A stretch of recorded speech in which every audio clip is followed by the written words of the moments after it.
గతంలో యుద్ధం అంటే ఒక యుద్ధ రంగం. సైనికులు, బాణాలు, గుర్రాలు, ఏనుగులు, రథాలపై రాజులు, సేనాధిపతులు, కత్తులు, డాళ్లతో పోరాటం చేసుకునేవారు. ఆ తర్వాతి కాలంలో యాంత్రిక విప్లవం రాగానే సైనికుల రూపురేఖలు మారిపోయాయి. వారి చేతులకు ఆయుధాలొచ్చాయి. మందుగుండ్లను పేల్చి పెద్ద స్థాయిలో విధ్వంసం సృష్టించేందుకు తోపులు, విమానాల ద్వారా బాంబు ప్రయోగాలు జరిగాయి. ఆ తర్వాతి యుద్ధం తీరుతెన్నులే మారిపోయాయి. యుద్ధరంగం అన్నది లేకుండా జనావాసాల లక్ష్యంగా భారీ విధ్వంసమే ధ్యేయంగా ఆయుధాలు పుట్టుకొచ్చాయి. నిమిషానికి వందల బుల్లెట్స్ విడుదల చేసే మిషన్ గన్స్, ట్యాంకులు, క్షిపణులు, యుద్ధ నౌకలు, సబ్మెరైన్లు, యుద్ధ విమానాలు వచ్చేశాయి.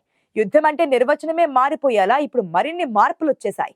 సైనికుల అవసరమే లేకుండా డ్రోన్లతో దాడులు జరుగుతున్నాయి. గుట్టు చప్పుడు కాకుండా వచ్చి పని పూర్తి చేసుకుని పోయే డ్రోన్లను చూసి వణికిపోతున్నారు.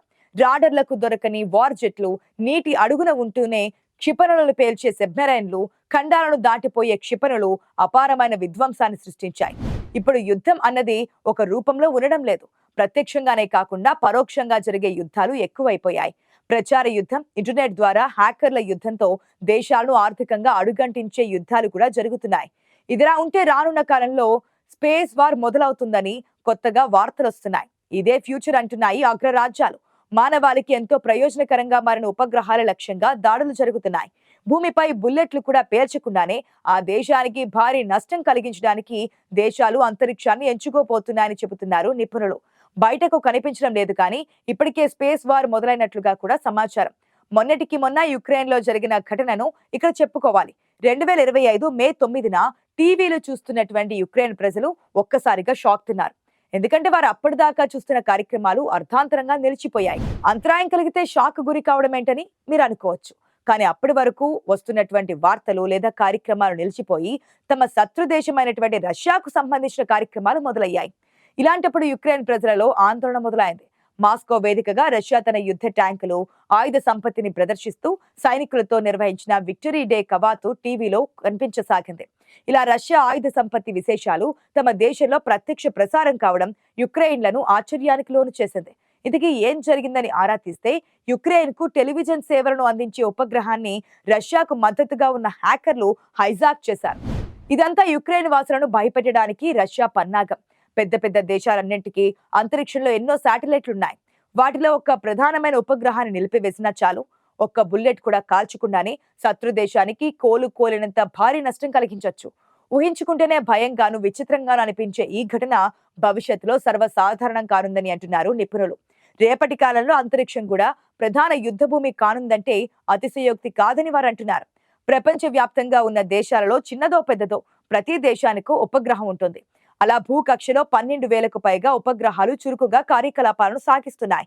టీవీ ఛానళ్లు, మొబైల్ ఫోన్లు, బ్యాంకులు, ట్రాన్స్పోర్టేషన్, రైళ్లు, విమానాలు, ఎడ్యుకేషన్, అగ్రికల్చర్, వాతావరణం, ఇలా ప్రతి రంగానికి ఇవి చేస్తున్న సేవలు అన్ని ఇన్ని కావు మరి. ఈ సేవలతోనే దేశాలు పనిచేస్తుంటాయి. ఇవి మాత్రమే కాకుండా సైనిక కార్యకలాపాలు, జిపిఎస్, నిఘా సేకరణ వంటి నావిగేషన్ వ్యవస్థల విషయంలోనూ కీలక పాత్ర పోషిస్తున్నాయి. వీటి సాయంతోనే తమ దేశంపైకి శత్రు దేశాల క్షిపణులు సమీపిస్తున్నాయని హెచ్చరించగలగు. ఇక శత్రు దేశాల జాతీయ భద్రతను విఫలమయ్యేలా చేసేందుకు, శత్రువు ఆర్థిక వ్యవస్థను, సైనిక సంసిద్ధతను దెబ్బతీసేందుకు కూడా ఇవి ఉపయోగపడతాయి. రష్యాకు మద్దతు ఇస్తున్న హ్యాకర్లు టెలివిజన్ సిగ్నల్స్ ని హైజాక్ చేసి యుక్రెయిన్ కు చేసినట్లుగా ఏ దేశమైనా మరో దేశాన్ని మానసికంగాను దెబ్బ కొట్టగలవు. ఇలాంటి హ్యాకర్లు ప్రస్తుతం ఎక్కువగా చైనా, ఉత్తర కొరియా, రష్యా, ఇజ్రాయిల్ లాంటి టెక్నాలజీ డెవలప్మెంట్ బాగా జరిగిన దేశాల్లో ఎక్కువగా ఉన్నారు. ఉత్తర కొరియా అయితే హ్యాకర్లను ఉపయోగించి విదేశాల బ్యాంకులను దోచుకుంటూ జీవనం సాగిస్తోంది. రష్యా, చైనాలో అయితే ఏకంగా ప్రభుత్వమే హ్యాకర్లను పెంచి పోషిస్తోంది. వీరు ఎప్పటికప్పుడు ఇతర దేశాల వ్యవస్థల మీద నిఘా పెడుతూ తమకు కావాల్సిన సమాచారాన్ని తేలికగా కొట్టేస్తున్నారు. వాటిని తమకు అవసరమైన చోట్లలో వాడుకుంటూ ఇతర దేశాల వ్యవస్థలను కుప్పకూల్చే పనులు చేస్తుంటారు. ఒక్కసారి ఏ దేశంలోనైనా విద్యుత్ వ్యవస్థను లేదా బ్యాంక్ వ్యవస్థను నిలిచిపోయేలా చేస్తే ఎంత నష్టం కలుగుతుందో ఊహించడం కూడా కష్టంగానే ఉంటుంది. ఇలా పనిచేసే హ్యాకర్లు చాలా తెలివైన వారిగా ఉంటారు. అందుకు తగ్గట్లుగానే అక్కడి ప్రభుత్వాలు వారికి అత్యాధునిక పరికరాలను అందుబాటులోకి ఉంచుతూ ఉంటుంది. డార్క్ వెబ్ లో నిరంతరం వారికి విహరించడం సర్వసాధారణమైనటువంటి విషయం. సాధారణంగా ఉపగ్రహానికి సపోర్ట్ చేసే లేదా భూమిపై సమాచారాన్ని నియంత్రించే సాఫ్ట్వేర్, హార్డ్వేర్లలో ఉండే బలహీనమైన లింక్ కోసం వీరు జల్లెడ పడుతూ ఉంటారు. కక్షలో తిరిగే ఉపగ్రహం సాఫ్ట్వేర్లలో ఏ చిన్న లోపం ఉన్నట్లు పసిగట్టినా ఇక ఆ శాటిలైట్ పరిస్థితి ఇంతే సంగతులు. దాన్ని వాళ్ళు చాలా తేలికగా హైజాక్ చేసి సులభంగా దెబ్బతీయవచ్చని నిపుణులు అంటున్నారు. మరోసారి యుక్రెయిన్ గురించిన ఉదాహరణనే తీసుకుందాం. 2022లో రష్యన్ దళాలు యుక్రెయిన్ ను ఆక్రమించినప్పుడు యుక్రెయిన్ ప్రభుత్వం సైన్యం అమెరికాకు చెందిన వయాసైట్ ఉపగ్రహ సంస్థను వాడుకుంటోంది. ప్రతి సమాచారం దాని ద్వారానే వారికి అందుతోంది. అదే సమయంలో అమెరికా వయాసాట్ ను గుర్తు తెలియని వ్యక్తులు హ్యాక్ చేశారు. వేలాది మోడెంలను ప్రభావితం చేయడానికి వాల్వేర్ ను ఉపయోగించడంతో యూరప్ లోని చాలా ప్రాంతాల్లో ఇంటర్నెట్ సేవలు ఉన్నపలంగా నిలిచిపోయాయి. దాంతో యుక్రెయిన్ సహా అమెరికా నిపుణులకు చేతులు కట్టేసినంత పనైంది. ఆ తర్వాత వాటిని క్లియర్ చేయడానికి చాలా సమయం పట్టింది. ఈలోగా జరగాల్సిన నష్టం జరిగిపోయింది. అయితే ఈ పని చేసింది రష్యాకు మద్దతిస్తున్న ఉత్తర కొరియా హ్యాకర్లదేనని తేలింది. ఇప్పుడు చంద్రుడిపైకి ఒక చిన్న అణు రియాక్టర్ ను పంపించేందుకు నాసా సన్నాహాలు చేస్తోంది. అమెరికా శత్రు దేశాలుగా భావించే చైనా, రష్యా దేశాలు కూడా అదే ప్లాన్ లో ఉన్నాయి. అయితే వాటికన్నా ముందుగా ఈ పని పూర్తి చేయాలన్నదే అమెరికా లక్ష్యంగా కనిపిస్తోంది. చంద్రుడిపై ముందుగా స్థావరం ఏర్పాటు చేసుకుని కొన్ని కీలక ప్రాంతాలను తమవే అని ప్రకటించుకోవాలని అమెరికా అధ్యక్షుడు ట్రంప్ భావిస్తున్నారు. అయితే అందుకు కావాల్సిన ఇంధనంగా చంద్రుడిపై లభించే హీలియం-3ని ఉపయోగించుకోవాలని అమెరికా చూస్తోంది. నిజానికి నాసా వద్ద ఇప్పటికిప్పుడు చంద్రుడిపైకి వెళ్లగల ఆర్టెమిస్ రాకెట్ ప్రాజెక్ట్ సహా ఈ సాంకేతికత ఇంకా పూర్తి స్థాయిలో సిద్ధం కాలేదు. కానీ చంద్రుడిపై ఎవరైతే ముందుగా నియంత్రణ సాధిస్తాయో భవిష్యత్తును వారే నిర్ణయిస్తారని శాస్త్రవేత్తలు అంటున్నారు. అందులో మన దేశం కూడా పోటీలో ఉంది.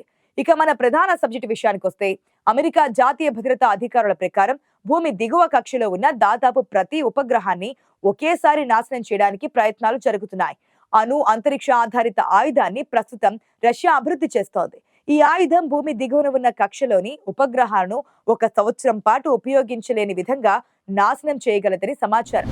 దీనిని ఉపయోగిస్తే అమెరికా, దాని మిత్ర దేశాలు ఆర్థిక సంక్షోభానికి, అణుదాడికి కూడా గురయ్యే అవకాశం కూడా ఉంది. అయితే ఈ పోటీలో రష్యా, చైనా సైతం ఉపగ్రహాలను కూడా కోల్పోతాయి. అయితే యుఎస్ మాదిరిగా కాకుండా విభిన్న శాటిలైట్లను రష్యా, చైనాలు ఉపయోగిస్తున్నాయి. ఉపగ్రహ వ్యతిరేకత అణ్వాయుధాన్ని అంతరిక్షంలో ఉంచితే అది ఎలాంటి ముప్పుకు దారితీస్తుందో ఊహకు కూడా అందదంటున్నారు నిపుణులు. దేశాలు కొత్త సాంకేతిక పరిజ్ఞానాలను, ఇంధన వనరులను ఉపయోగించుకునే విషయంలో పోటీ పడుతున్నటువంటి నేపథ్యంలో చంద్రుడిపైన విశ్వాంతరాల నుంచి వచ్చే గ్రహ శకలాలపై లభించే విలువైన ఖనిజాలు, ఇతర పదార్థాలు భవిష్యత్తులో సంఘర్షణలకు దారితీయవచ్చునని అభిప్రాయపడుతున్నారు.